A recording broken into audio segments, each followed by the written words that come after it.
আগামীকাল রবিবার সব রাজনৈতিক দলের সঙ্গে বৈঠক করবেন প্রধান উপদেষ্টা ড মোহাম্মদ ইউনূস। এদিন বিকেলে প্রধান উপদেষ্টার সরকারি বাসভবন যমুনায় এ বৈঠক অনুষ্ঠিত হবে। সংশ্লিষ্ট সূত্রে জানা গেছে, দেশের পরিবর্তিত পরিস্থিতিতে প্রধান উপদেষ্টা এ বৈঠক ডেকেছেন। জানা গেছে, বৈঠকে জুলাই অভ্যুত্থানের পক্ষে থাকা সব রাজনৈতিক দলের একজন করে প্রতিনিধিকে আমন্ত্রণ জানানো হয়েছে।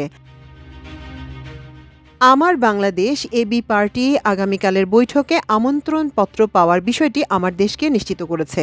দলটির চেয়ারম্যান মুজিবুর রহমান মঞ্জু আমার দেশকে বলেন, প্রধান উপদেষ্টার দপ্তর থেকে আগামীকালের বৈঠকের কথা জানানো হয়েছে, তবে সময়টি এখনো জানানো হয়নি। পরবর্তীতে সময় জানানো হবে বলে আমাদেরকে বলা হয়েছে। যতদূর মনে হলো বিকেলেই হবে। এদিকে আজ বিএনপি ও জামায়াতে ইসলামী বাংলাদেশের সাথে যমুনায় প্রধান উপদেষ্টার বৈঠক অনুষ্ঠিত হচ্ছে। সন্ধ্যা 7:30টায় বিএনপির প্রতিনিধি এবং রাত 8:30টায় জামায়াতে ইসলামের প্রতিনিধির সাথে বৈঠক হওয়ার কথা রয়েছে। আজ একনেকের সভা শেষে উপদেষ্টাদের নিয়ে আলাদাভাবে বসেছিলেন প্রধান উপদেষ্টা ড ইউনূস। বিশ্বস্ত সূত্রে জানা গেছে, সংস্কার প্রশ্নে কোনো আপোষ না করার কথা তিনি অত্যন্ত দৃঢ়তার সাথে জানিয়েছেন। তিনি আরও বলেছেন, ফ্যাসিবাদ দেশকে খাদের মধ্যে ঠেলে দিয়েছিল।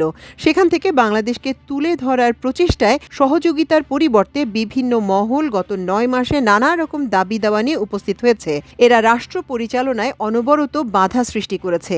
এই চক্রান্তে বাইরের ইন্ধন আছে বলেও তিনি মনে করেন। ড ইউনূস জোরের সাথে বলেন যে, কোনো সমান্তরাল সরকার পরিচালনার যে কোনো অপচেষ্টা তিনি মোকাবেলা করবেন।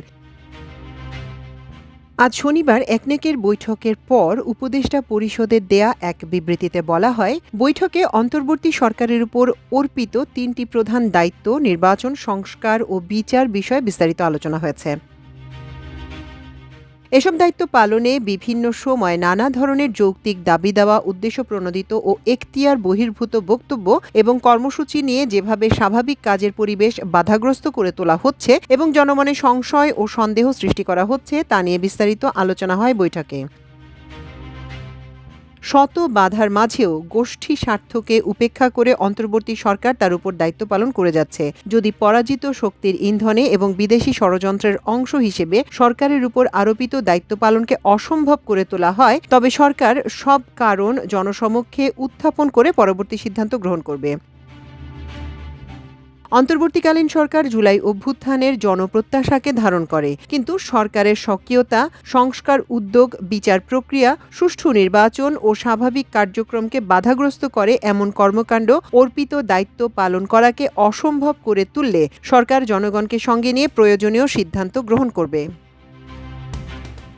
এর আগে প্রধান উপদেষ্টা ড মোহাম্মদ ইউনূস পদত্যাগ করছেন না বলে জানিয়েছেন পরিকল্পনা উপদেষ্টা ড ওয়াহিদুদ্দিন মাহমুদ। সকালে জাতীয় অর্থনৈতিক পরিষদের নির্বাহী কমিটির সভা অনুষ্ঠিত হয়। এরপর দুপুর 12:20 দিকে রাজধানী শেরেবাংলা নগরের NEC সম্মেলন কক্ষে উপদেষ্টাদের রুদ্ধদ্বার বৈঠক হয়। প্রধান উপদেষ্টা সভাপতিত্বে বৈঠকে 19 জন উপদেষ্টা উপস্থিত ছিলেন। উপদেষ্টারা ছাড়া এই বৈঠকে আর কাউকে রাখা হয়নি।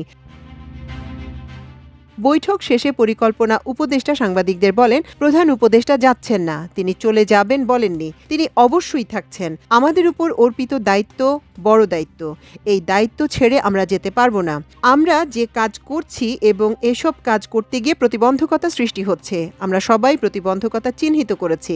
এখন সেগুলো সমাধান করে আমাদের উপর অর্পিত দায়িত্ব পালন করব। এর আগে উপদেষ্টা পরিষদের বৈঠকে 3টি বিষয় আলোচনা হয়েছে বলে জানান পরিবেশ উপদেষ্টা সৈয়দা রিজওয়ানা হাসান। শনিবার বৈঠক থেকে বেরিয়ে এ তথ্য জানান তিনি। দুপুর 2:05 জরুরি কাজ থাকায় বৈঠকের মাঝপথে বের হয়ে যান পরিবেশ উপদেষ্টা। বৈঠকে নির্বাচন, সংস্কার এবং জুলাই ঘোষণা নিয়ে আলোচনা হচ্ছে বলে জানান তিনি। এরপর উপদেষ্টা আসিফ মাহমুদ, তৌহিদ হোসেন ও আলী ইমাম মজুমদারও বের হয়ে যান। মাল্টিমিডিয়া ডেস্ক, আমার দেশ।